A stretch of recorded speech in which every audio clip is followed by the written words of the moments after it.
Vai falar para nós nessa tarde sobre a uberização do trabalho. Ele é procurador do trabalho do Rio de Janeiro, graduado em Direito pela Universidade Federal de Goiás. Ele é mestre em Sociologia e Direito pela Universidade Federal Fluminense, doutor em Ciências Humanas, Sociologia pelo IESP e URJ, professor de Direito do Trabalho e Processos do Trabalho na Universidade Federal do Rio de Janeiro. Tem experiência na área de Sociologia e Direito, atuando principalmente nos seguintes temas: terceirização, precarização, direito do trabalho, cooperativa de trabalho e flexibilização. Autor e coautor de livros jurídicos. O que é a Uber? Sempre se fala, é um aplicativo? É uma empresa, ela não é um aplicativo. As pessoas perguntam, não, é um aplicativo. Não, não é um aplicativo, ela é uma empresa. E é uma empresa que diz que tem um instrumento que é um aplicativo. Ela se defende dizendo que ela é uma empresa de tecnologia. Tecnologia. Mas é engraçado, né? Porque nós estamos na era da pós-verdade. Você, pelo marketing, você tenta dizer que você é alguma coisa que você não é. Ela não é uma empresa de tecnologia, ela é uma empresa que realiza transporte. E na época de pós-verdade, você quebra o tempo inteiro o discurso, seu próprio discurso, porque ele vem enviesado. Ora vem como empresa de tecnologia, ora ela vem como empresa que realmente é de transporte. Então, a autorrepresentação é uma plataforma de tecnologia que liga pessoas que querem se deslocar na cidade e pessoas disponíveis para levar onde querem ir. Ora, o que isso não é a não ser transporte? Então, confunde-se um instrumento com a própria natureza. Ela quer confundir que o instrumento dela é um aplicativo pela própria natureza, né? Aqui eu coloquei os depoimentos do gerente geral e tudo mais, não vamos ter tempo disso. Se vocês quiserem olhar, é muito interessante, né? Então, olha lá, aqui exigiam dos motoristas avaliação mínima de 4.6, 4.7, como que realizava o controle e tudo mais. Isso, e eles são excluídos mesmo. Mas eu vou passar para o outro ponto, sair dos depoimentos e ir para as sentenças. Nós temos aqui 4 sentenças, uma americana, uma inglesa e 2 brasileiras. Então lá, os motoristas, eles são a aliança neofeudal com parceiros, né? Você decide a hora e quanto vai trabalhar, que é imediatamente negada pelo dever de aliança e do cumprimento dos objetivos traçados na programação, que é realizada sempre de forma unilateral pela Uber, né? O controle é pela precificação, transforma o trabalhador em empreendedor. Tenta incutir que ele é um empreendedor, mas ele é um empreendedor, como diz o juiz inglês, não sei se vai dar tempo da gente ver. O juiz inglês fala assim, olha, a Uber quer me fazer convencer que existem 30 mil negócios, que são os 30 mil carros da Uber, que são organizados por ela, e que são negócios autônomos pela cidade de Londres, né? E que o negócio deles é dirigir um carro, e ela diz que, que ela faz todo o esforço para que o negócio, ou seja, o empreendimento daquele motorista seja não rentável e tudo, e que para que isso, o futuro do seu negócio, quer dizer que ele vai dirigir mais horas? Mas como que isso pode ser considerado como um negócio? A sentença, eu mandei para vocês, a sentença inglesa é aquela ironia britânica. Cara, o cara é engraçadíssimo, o cara cita Hamlet, vou passar aqui o Hamlet que ele cita. Então, o controle é pela baixa tarifa. O gerente geral me contou que na precificação, que São Francisco, a sede, obrigou ele a fazer uma planilha, ele previa, sabendo que não iria conseguir, que o trabalhador, se trabalhasse 44 horas, ia receber, no final das contas, 1,2 a 1,4 salário mínimo, com 44 horas. Só que, depois disso, teve dois rebaixamentos de tarifa e aumentou o número de motoristas, ou seja, não alcança, né? Então, como é que fica a Uber? A Uber, ela, nem vou falar outras coisas da Uber, porque não cabe aqui, né? Mas, não, Por que eu não uso Uber? Eu vou explicar por que eu não uso Uber. Porque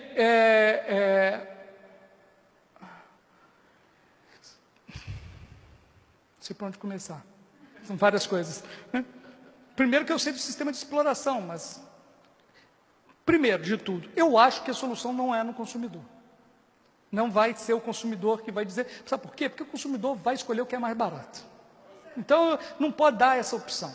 A opção tem que vir do Estado. O Estado tem que regular. Tudo está acontecendo porque o Estado não é forte o suficiente. Essa que é a primeira questão. Então, eu não culpo quem usa ou quem deixa de usar, né? Isso para mim não tem tanta coisa. Eu não uso por quê? Porque eu não vou coadunar com um sistema de uma empresa que tenta impor sua própria lei, e eu, sendo um professor de direito, né, não vou.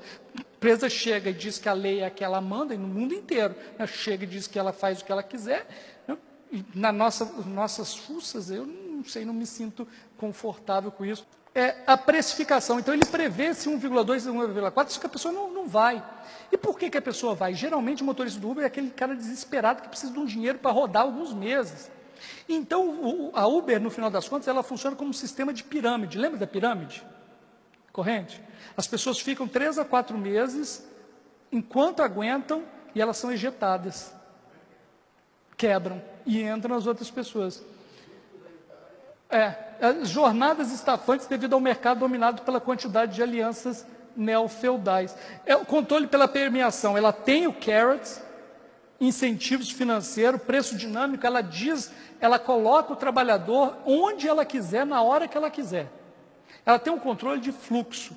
Não importa que seja a Adriana, Murilo, não importa. Mas ela consegue controlar quantas pessoas estão trabalhando em tal lugar para ela naquele determinado momento, né? Por conta do preço dinâmico e premiação. Ela faz preço mínimo garantido por hora trabalhada e trabalho realizado em local determinado. Ela paga, por exemplo, lá no Rio, tinha pouco motorista na Barra da Tijuca. Ela simplesmente falou, eu pago R$100 para quem sair pegar uma corrida na Barra da Tijuca. Você vai para lá. Em Niterói. Vai para Niterói e pega. Isso acontece no mundo inteiro. Mensal, né? Mas ele não consegue atingir aquilo, né? Porque ele coloca um carro que é um carro ruim, ele coloca o pior carro, o carro mais barato do Brasil, com alguns anos, né? Porque uma coisa que as pessoas não conseguem entender, porque elas são incutidas, internalizadas que elas são empreendedores, só que eu coloquei nos vídeos, elas não têm a mínima noção de empreendedorismo, nada. Tem um cara aqui que ele começa a falar, defender, que no cálculo que ele fez, alguém chegou e falou, você não falou o preço de depreciação do carro. Ele falou, não existe preço de depreciação, porque o carro já era meu. Ele não consegue, que é o mínimo de empreendedorismo, que aquele carro dele é o capital de início, inicial, e que esse capital é depreciável, e que daqui a 5 anos ele não vai ter capital nenhum, né? Então, é uma coisa interessante. Controle pela punição. Então, tem o STIC, é o controle panóptico disperso em várias instituições de controle. Então, a Uber não precisa de ninguém para controlar, ela tem poucos empregados, porque o algoritmo controla, e não só o algoritmo controla. Sabe quem controla o algoritmo? Quem controla os trabalhadores do Uber? Isso. Todos que usam o Uber controlam o Uber, né? Então, ela não precisa controlar. Todos esses milhões estão controlando para ela, todos os que usam o Uber, né? Então, a Água e Bala, ela fala que não é obrigada a Água e Bala, só que ela entrega um negócio para você e fala assim, olha, quem tira nota boa tem Água e Bala. Você faz o quê? Água e Bala. Então, a pessoa que tira uma nota boa, faz isso, tem roupa tal. Aí ela fala, sabe o quê? Que isso não é obrigado. E a pessoa faz porque quer. Destinatário da nota, isso é interessante. O destinatário da nota é a empresa, não é o motorista. Quem é o destinatário da nota? Quando a gente dá a nota, o motorista não escolhe o passageiro. Ela tem uma diferença do Airbnb. O Airbnb tem umas coisas, um dia a gente pode conversar sobre todos esse tipo de empresa da nova economia. Mas o Airbnb, quando você aluga um apartamento do Airbnb, alguém já alugou aqui do Airbnb? Você vê que a pessoa tem um apartamento e ela tem a nota tal, e você escolhe se você vai ou não alugar aquele apartamento, e aquele apartamento escolhe você, se vai aceitar você ou não naquele apartamento, né? Então a nota é realmente intermediada. O Airbnb tem outros problemas gravíssimos, ele é a maior indústria hoteleira do mundo sem ter um quarto, né? E ela recebe aquilo e ela não paga imposto por isso. O problema dela é outro. O problema da Uber é que a nota é para ela controlar.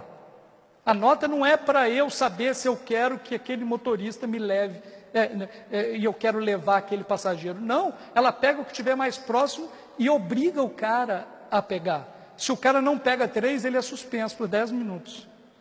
Se o cara continua a negar, a nota dele cai e ele é cortado do sistema. A ambiguidade da liberdade concedida. Então é incutido no espírito a ideia da liberdade de trabalho e da vida sem patrão. E toda a propaganda do Uber é isso: não tenha mais patrão, seja livre, faça o horário que você quiser e tal.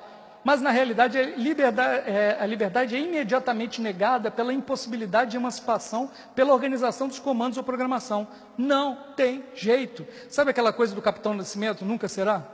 Nunca serão, nunca serão. O programa não deixa ser, porque a programação é feita por um baixo custo. E aqui a gente poderia falar milhões de coisas sobre a Uber. A Uber é uma sociedade que tem 65 bilhões de capital. Ela vem girando 2 bilhões de dólares, estou falando em dólar, 2 bilhões de dólares por ano, com prejuízo de 3 bilhões. Ela tem prejuízo de 150% do faturamento. Todo ano. Forma de trabalho vigiada, punições, falta de apoio, diálogo, impossibilidade de fidelização de clientes. Ninguém pode pegar, todo mundo é proibido de pedir, de dar o seu número. Se você quiser um telefone do motorista da Uber, ele é proibido de fazer isso. Ele vai ser punido se alguém souber que você pegou o telefone para fazer uma viagem qualquer com aquele motorista. Alguns fazem. Qual o prejuízo? Porque custa muito, gente. É muito caro, porque ela mantém advogados caríssimos em cada cidade para ela poder se manter, porque ela é ilegal em todos os lugares, né? E aí, por quê?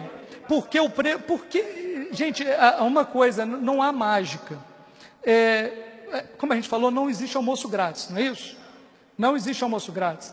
Como que ela mantém uma tarifa tão baixa? Outro dia aconteceu uma coisa lá no Rio de Janeiro, que foi o seguinte: eles pegaram na Lagoa um casal de passageiros, a Uber, e deixou na Tijuca. Foram 10 quilômetros. Sabe quanto? Uma corrida de meia hora. Sabe quanto que foi essa corrida? R$7. R$7. Mas foi R$7. Aí o motorista chegou para ele e falou assim: está errado. Às vezes acontece. Eu já peguei um cara que... Eu fiz uma pesquisa na faculdade sobre o Uber, né? Nós entrevistamos 40 e tantos, 60 e tantos motoristas da Uber. E um falou que uma vez foi do Rio, de Copacabana a Niterói, e deu R$10. Sabe por quê? Porque para ir de Copacabana para Niterói, você tem que dar a volta no Rio de Janeiro inteiro, pegar a ponte e ir para cá. Só que em linha reta, pelo meio da Bahia, você chega rapidinho. O algoritmo, ele perdeu o sinal do GPS em determinado momento e foi reto. Possivelmente aconteceu isso nesse caso dos R$7. Aí o cara chegou e falou o seguinte, ele falou: está errado, aconteceu algum problema, deu um problema no coisa. E o cara, imagino, foi todo marrento, falou: não, está no Uber, eu pago o que tiver aqui, não pago nada, eu sou cliente do Uber, blá, blá. Acabou, o motorista do Uber foi, bateu no casal, né? E o que me impressionou de tudo foi que em nenhum momento ele foi entrevistado, a pessoa que sofreu a violência.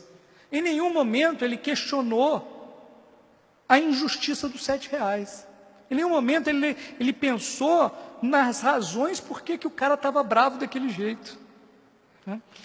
Mas o que eu estou falando é o seguinte, você não consegue manter alguém pagando R$7. Por isso que tem a bandeirada tal de um tanto, blá, blá, blá, blá, e por isso que tem a premiação. Então, o que acontece? Quando tem greve de táxi, o que eles fazem? Não, eles botam a promoção para você, cliente, pegar o Uber. A Uber paga isso. Por que a Uber dá... Por que ela dá prejuízo? Sabe por que ela dá prejuízo? Porque os economistas, vários artigos dizem isso, o sistema de negócios da Uber só pode funcionar se ela atingir o monopólio. Se ela não atingir o monopólio, ela é uma pirâmide e vai quebrar todo mundo. Vai quebrar todos os 60 e tantos bilhões. Então, o projeto dela é de monopólio. Então, por isso que ela está no vermelho. Ela está no vermelho porque ela tem que colocar um preço baixo. Não existe almoço grátis. Por que a Uber é mais barato que o táxi? Alguém está pagando. Ou é o motorista que está pagando, ou é a Uber que está pagando. Então, a Uber ela tem pago no mundo inteiro, subsidiado, corridas baratas. Para que ela está subsidiando corridas baratas? Para chegar no momento e atingir o monopólio e ficar sobre ela, ela coloca e bota o preço que quer nessa hora. Né? Dizem, e aí os economistas mundiais dizem que inclusive essa estratégia do monopólio é arriscada, porque se tiver alguém que chega e impõe um preço mais barato em cima dela, ela quebra. Então é um sistema que não é um sistema, digamos, capitalista normal, é predatório. Mas é o sistema... Então, aqui as decisões conhecidas até agora, nós temos, então, uma class action nos Estados Unidos, em que foi negada a homologação do acordo. Uma sentença procedente na Inglaterra, e no Brasil nós temos uma sentença improcedente e uma sentença procedente. Eu mandei para você todas as sentenças, né? Aqui, a ação na Inglaterra, é uma das aqueles mitos da justiça do trabalho, né, que eu escrevi, se alguém tiver interesse, eu escrevi sobre 10 mitos da justiça do trabalho. Um deles é que a justiça do trabalho só existe no Brasil. Né? Na Inglaterra, essa ação foi julgada por um juiz do trabalho. Né? Sim, justiça do trabalho com o primeiro, segundo e um tribunal superior do trabalho.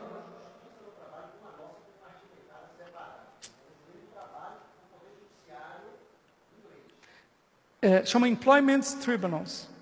Eles são, existe assim, existe na Nova Zelândia, existe também da mesma forma que o Brasil. Então, o juiz do trabalho, a Uber nomeou, aí ele começa a falar, a Uber começou como serviço de carro executivo com 100 amigos. Esse é o discurso que ele coloca da Uber. Hoje é uma rede de transporte de 400 cidades, 68 países, que entrega comida, pacotes e também pessoas. Isso ele vai utilizar mais na frente para dizer, como que a Uber vem dizer para mim que ela é um aplicativo, uma empresa de tecnologia, se ela realiza o transporte não só de pessoas, como de mercadoria também. E a Uber está fazendo agora transporte sem motorista também, né? Diga. Que legal. Mas olha que coisa interessante. Ele ouviu 3 dias pessoas. Imagina você, juiz do trabalho, podendo ter 3 dias para julgar uma ação só. Né? Imagina, com a pauta que vocês têm. Ele teve 3 dias, ele tinha um 4º dia disponível que ele não utilizou. Né? A Uber aceitou que eram os trabalhadores e não questionavam a lei aplicável. Né? As provas que o juiz aceitou, né, é o pacote de dicas, proibição de troca de contatos com o passageiro, diz que havia contradição no discurso da Uber, oportunidade de negócios contra a criação de empregos. A Uber diz que os motoristas trabalhavam por comissão de 80%, depois negou, alegando erro tipográfico. O juiz ficou muito bravo com o advogado. Olha lá, o juiz disse ter sido uma considerável surpresa a alegação e detonou o advogado da Uber. Considerou que é trabalhador e que a empresa é de transporte é conforme a decisão americana, que diz que Uber não é mais uma empresa de tecnologia do que o táxi amarelo que usa rádio para mandar corrida de táxi. Ele falou, se é uma empresa de tecnologia, o radiotáxi também é, porque porque tem o aparelho de rádio, que é tecnologia também. A class action nos Estados Unidos foram 84 milhões de dólares que era a proposta de acordo, sem reconhecimento de vínculo empregatício. O juiz aqui não era o juiz do trabalho, lá é o juiz federal que julga. O juiz federal não homologou o acordo, disse que o acordo era injusto, inadequado. Olha lá, o acordo como um todo, atualmente estruturado, não é justo, adequado e razoável. E não homologou em proteção aos trabalhadores. É muito interessante que ele analisa os riscos ele não pré-julga, mas ele analisa os riscos da Uber, analisa os riscos dos trabalhadores e diz, não é aceitável esse pelos riscos envolvidos. Né? E ainda puxou a orelha de quem ajuizou, porque a class action lá nos Estados Unidos é ajuizado privadamente, né? Então, um grupo de trabalhadores entra e diz, essa aqui pode valer para não sei quantas pessoas. Aí falou que quem ajuiza a class action tem que ser responsável pelos representados. Assume essa responsabilidade. Aqui é a da Inglaterra.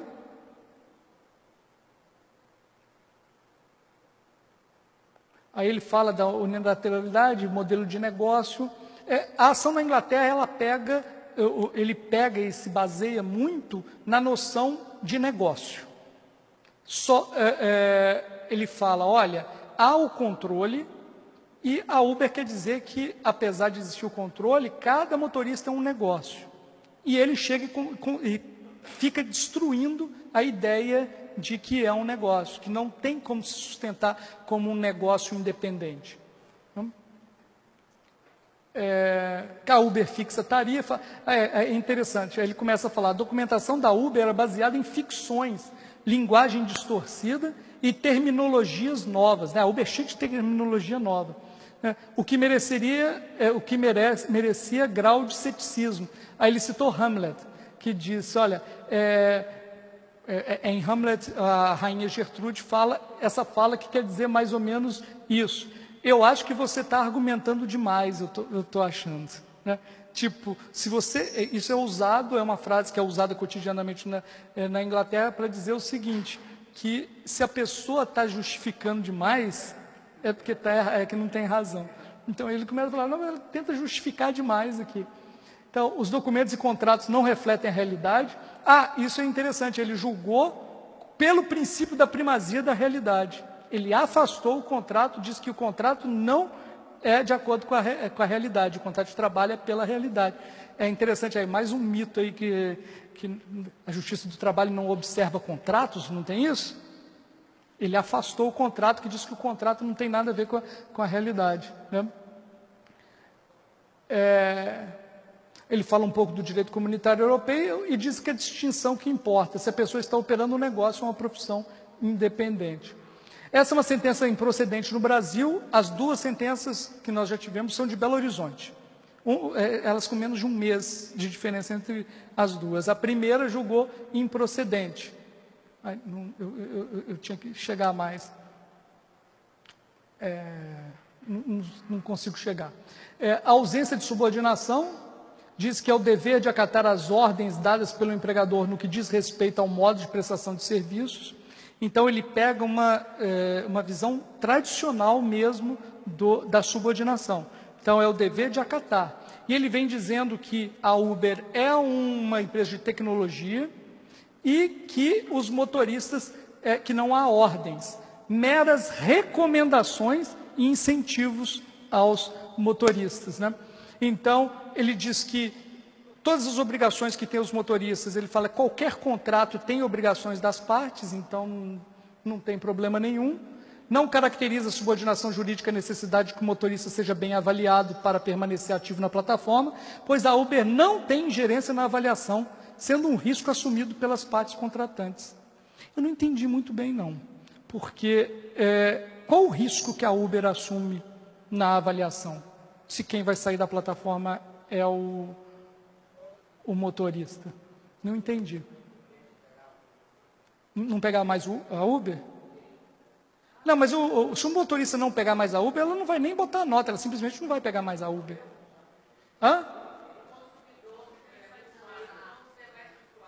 Isso, mas isso que eu falei, se você não está satisfeito com alguma coisa, você simplesmente sai.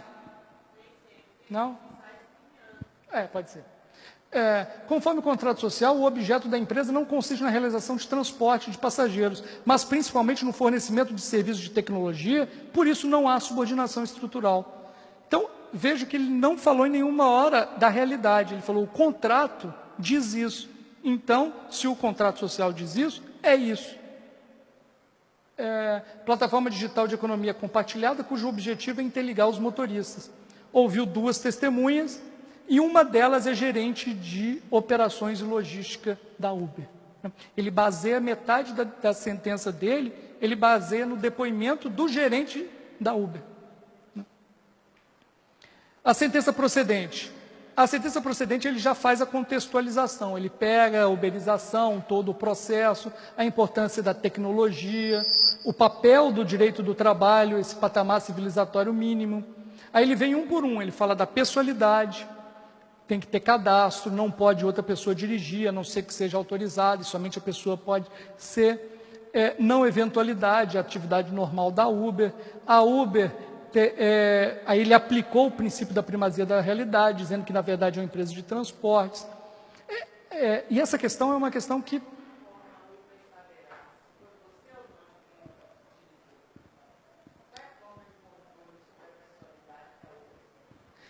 Eu vou te dizer uma coisa, pouco importa para ela. Isso que eu...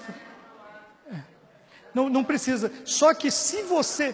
Isso eu estou falando. Se a pessoa entra no Uber e olha que não é aquele que está na fotinha, ele não entra. A pessoa não entra. Quem vai controlar aquilo?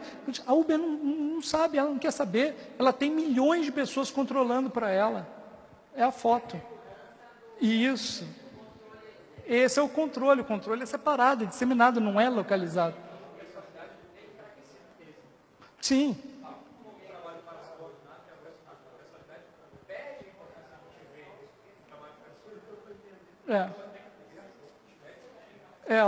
Então, o sistema de notas é do controle, já não é mais necessário o controle da fábrica ou de jornada rígida. Muito mais eficaz e repressor é o controle difuso, espalhado pela multidão de usuários.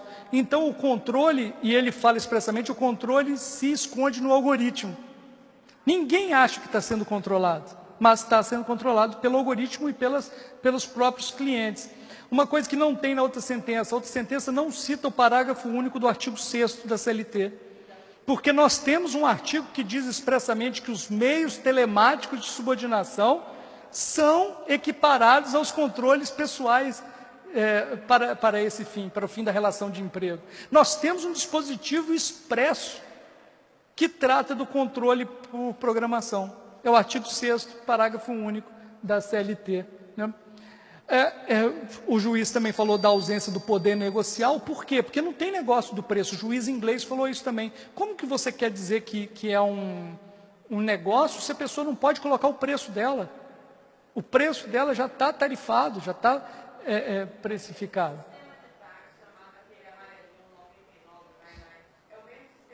Isso. A 99, a Easy, modificaram a sua forma. Antes eram táxis, eles tiraram inclusive o táxi, mas que não é novidade. A Uber chamava Uber Cab, que é táxi em inglês, e tiraram o cab. É o outro algoritmo, mas funciona igual.